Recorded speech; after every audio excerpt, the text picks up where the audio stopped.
Ikusiko dugu nola jarri norbere datuak mezu elektroniko guztietan. Datuak eta irudia ere bai, Maizpideren logoa oraingoan.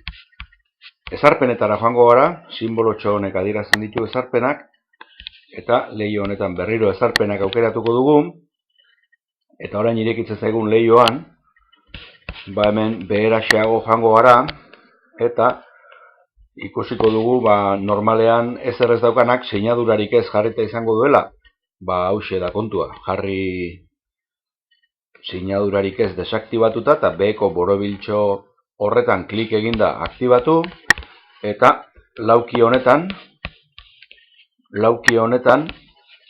jarri beharreko, agertu beharreko mezuak idaztea da kontua. Norbere izena, jarri nahi dena.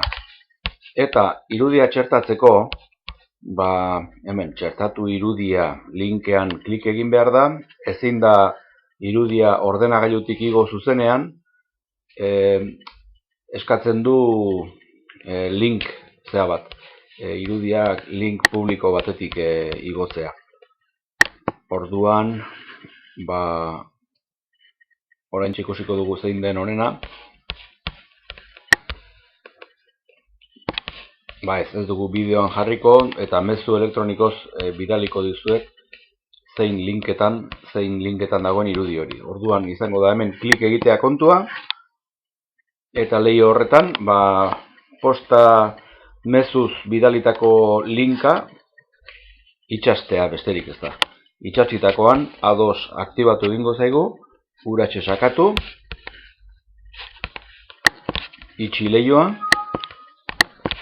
eta ahaztu gabe ezarpenen dialogo kuadro hau izteko gorde aldaketak egin, eta kito. Jarrita izango dugu mezu guztietan gure izena.